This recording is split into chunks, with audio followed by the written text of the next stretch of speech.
Good morning, everybody. This is Jason here. It's Thursday, the 2nd of April, by 11 o'clock in the morning. As you can see, I'm having a quick lie down in the hammock. I haven't managed to do that for the last couple of days, although the girls have been using it since I've finally got round to putting it up.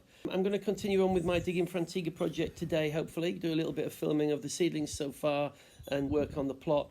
Hopefully I'll get things done. Just to update everybody, we went into lockdown last night at midnight. So as Wednesday turned to Thursday, we went into lockdown. It's imposed for a week initially. I imagine it's going to be extended, though we'll have to wait and see. You can go out, go to the shops and go to pharmacies and get gas and stuff like that. But we've got plenty of food for the short term anyway. I have seen a few people on the roads this morning, the odd car going past, the odd person walking past as well, actually. Certainly today it's still very quiet. So yeah, I'm going to show you what's been happening with the seedlings the last few days since I last shot a video. They're coming on pretty well, so that's kind of cool. And I've been planting some more seeds, so I'll update you on that, and then we'll maybe do a little bit of stuff in the plot itself. A very quick update on the plot that I've been digging. This end was done a couple of days ago up to about this point, and then yesterday and the day before I kind of finished off the last pit right to the end.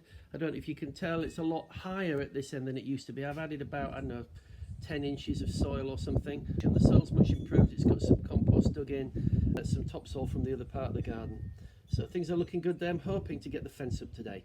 As you can see, these are the seedlings on the balcony. The coriander is still going great guns. Might have to thin that out a little bit today. We've now got 3 radishes instead of 1, but that's a pretty dismal performance so far. From these seeds I planted the other day, I planted these on the 28th. The basil has started to come up quite well. Not much from the others as yet. Looking at these ones, the pumpkin seeds I planted on the 29th. One of them is starting to come through, so the pumpkins are germinated pretty quickly. They need a little bit of water, those, by the looks of it. Then these ones, there's nothing in these. These are the Chinese kit seeds that I planted the other day. Nothing there yet. Just an update on the windowsill seedlings. You can see the sweet potatoes, the purple ones, are kind of growing into triffids. I've even got some sprouting on one of the orange ones, which is great. I've got a little onion thing going there, not really sure why I'm doing that. That's stinking more than anything. And I've got some seeds from a watermelon. I don't know if they're going to grow, but I'm going to plant some of those when they've dried out for a couple of days, see whether that helps. As we can see, the squash, the tomatoes and the onions are doing great guns.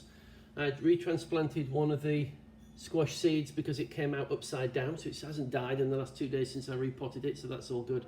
Still nothing really from the peppers I planted on the 28th. Wouldn't really expect there to be.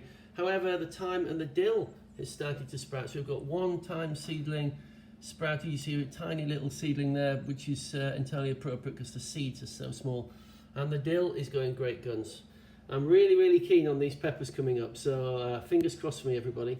Got one of these green sweet potatoes. You can see it's got this enormous root on it, which is fantastic, and it's got some loads of slips. 1, 2, 3, 4, 5, 6, 7 going out the top. These a few of them are getting really big, so what I'm going to do is I'm going to take these slips off this potato and just pop them in a little tray with some water to kind of get them to root like this.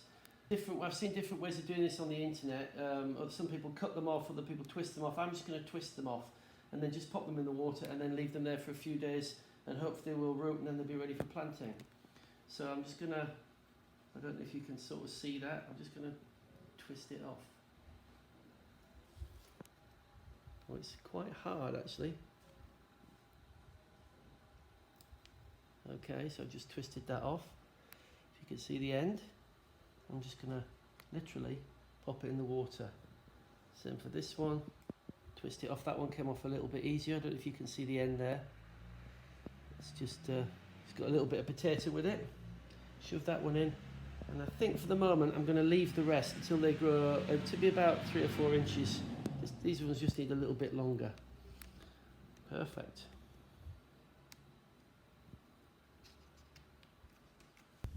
Good morning, everybody. It's Jason here, and it's Friday the 3rd of April. So we're day 2 of the lockdown. I don't know, it seems longer than that. So it's day 2 of the lockdown. It's been pretty good so far, and I just wanted to start off today's video by showing you what the others are doing. This is Rosie doing her e-school lockdown schooling. Give us a wave, Rosie. Yeah. And then over this way we have Kirsty and Maisie. Maisie's also doing her school work. And Kirsty is helping Maisie at the moment, but she's been doing work there, and she's also changing our address because UK address has changed. So this is the position that they're in. There's all Maisie's school books there. This is the face of lockdown here in Antigua, in our house anyway. So that's them, this is me. I'm just being the house husband and gardener. So I'm not sure whether that's a demotion or a promotion for me. I'll let everybody else decide. But this morning I've been watering the plants and checking the seedlings, and then I'm going to go out and do some stuff on the new fence. I'm just going to show you that now. Here is Antigua on lockdown. I don't know if you can hear, it's quiet, you can hear the birds tweeting. You can hear virtually no cars at all. Actually, to tell you the truth, it doesn't look that different than it normally does during this time during the day, because normally people are at work or at school. But it's a nice day. It's not too hot, certainly not cool. Things, I don't know, progressing pretty much as normal so far. I think we had another couple of confirmed cases yesterday, but I've been kind of ignoring it really, to tell you the truth. Really, it doesn't make a lot of difference to me now. We're locked down in our house, and we'll go out maybe every week or so, get a bit of shopping, and that's it. And the rest of the time I'm going to be gardening. So this is the plot. So now you can see the fence has gone up. So this fence isn't completely firmly attached. It's tacked onto each of these poles with 2 or 3 little tacks. But yeah, so we finally got the fence in, so the dogs can't run around in there and do their mischief in there and digging it up and all that kind of stuff. So I'll show you it from ground level as well. So this is a little bit of the fence, and just as I start videoing this, a couple of cars are going past, just to put the lie to the fact that no one's around.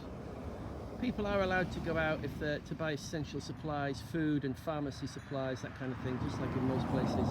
There's another one. And then obviously there are people who are in protected professions, medical services, defence force, working at food shops, supermarkets, pharmacies, that kind of thing, farmers, people who have livestock.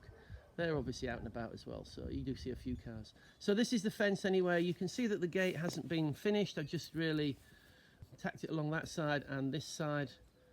And then I'm still trying to decide how to do the gate, whether to actually do a proper gate or just have to something and just lean against that entrance and just keep the dogs out, because this isn't supposed to be a very heavy duty structural fence. It's just supposed to keep the dogs out, stop them digging. A very quick seedling update. Radish is pretty much unchanged. Coriander's going like crazy. The basil's doing pretty good. The pumpkins have started to come up. I only planted those on the 29th, so only a few days ago. What's that, 5 days ago? So they're obviously doing really well, and these were just seeds from a regular pumpkin that we got from a friend that was grown here in Antigua. And some of these Chinese seedlings are coming up as well. This one at the end, the cucumber, can you see the little green dots? There's at least 3 of them coming up. So those Chinese kits are actually pretty good. Certainly as good as some of the other seedlings I bought from garden shops in Antigua. The seedling trays on the windowsill, and I've turned these ones around just to sort of, because they keep angling towards the light, so I'm just angling them in different directions. So you can see the dill and the thyme. There's still one thyme seedling, and this dill's going great guns. And I've actually got a few peppers have come up, which I'm really, really pleased about. That one on the right-hand side, bottom right, is a jalapeno, and I'm not quite sure what the other ones are. I can't remember. Let me just have a quick look, see if I can do this mirror image. What's it say? It says gold bee, so I guess that's some kind of capsicum. Or maybe a golden coloured pepper, I'm not really sure. We'll see. That thing seems to have survived since I transplanted it after it coming out upside down. The slips are growing great. The ones that I cut yesterday, I put in water, they've already started rooting. I'm not going to take them out, but they seemed to wilt when I first took them off the main plant yesterday. But this morning they seem to have recovered a bit, and they've actually got roots growing. That's really good. When they've grown a bit more, in a couple of days I'll show you them.